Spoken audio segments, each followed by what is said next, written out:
ഉത്തരാഖണ്ഡിൽ തന്റെ പേരിൽ ഒരു ക്ഷേത്രമുണ്ടെന്ന പ്രസ്താവനയ്ക്ക് നേരിടേണ്ടി വന്ന വിമർശനങ്ങൾക്ക് മറുപടിയുമായി നടി ഉർവശി റൌട്ടേല.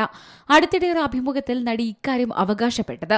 ബദ്രിനാഥ് ക്ഷേത്രത്തിന് അടുത്തായാണ് ഉർവശി അമ്പലമുള്ളതെന്ന് നടി പറഞ്ഞു. തുടർന്ന് സോഷ്യൽ മീഡിയയിൽ അവരെ ട്രോളുക മാത്രമല്ല, വിശ്വാസത്തെ പരിഹസിച്ചതിന് മതനേതാക്കൾ വിമർശിക്കുകയും ചെയ്തു.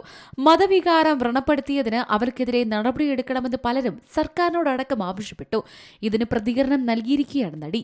ഞാൻ പറഞ്ഞത് എന്റെ പേരിന് സമാനമായ ഒരു ക്ഷേത്രം ഉത്തരാഖണ്ഡിൽ ഉണ്ടെന്നാണ്, അല്ലാതെ ഉർവശി റൌട്ടേലയുടെ ക്ഷേത്രമാണെന്നല്ല. ഇപ്പോൾ ആളുകൾ കാര്യങ്ങൾ ശരിയായി കേൾക്കുന്നില്ല. ഉർവശി അല്ലെങ്കിൽ ക്ഷേത്രമെന്ന് കേൾക്കുമ്പോൾ തന്നെ ആളുകൾ ഉർവശി റൌട്ടേലയെ ആരാധിക്കുന്നുവെന്ന് അവർ കരുതി. ഈ വീഡിയോ ശരിയായി കേട്ട ശേഷം സംസാരിക്കുക എന്നാണ് നടിയുടെ പ്രസ്താവന. ഏതെങ്കിലും തരത്തിലുള്ള ആരോപണങ്ങൾ ഉന്നയിക്കുന്നതിന് മുമ്പ് തന്നെ ജനങ്ങളും മാധ്യമങ്ങളും വസ്തുതകൾ പരിശോധിക്കേണ്ടതുണ്ടെന്ന് താരം കൂട്ടിച്ചേർത്തു. Entertainment desk, Zee Malayalam news. പുതിയ വാർത്തകളും വിശേഷങ്ങളും ഇനി വിരൽ തുമ്പിൽ. എല്ലാ ഡിജിറ്റൽ പ്ലാറ്റ്ഫോമുകളിലും ഇപ്പോൾ സീ മലയാളം ന്യൂസ് ലഭ്യം.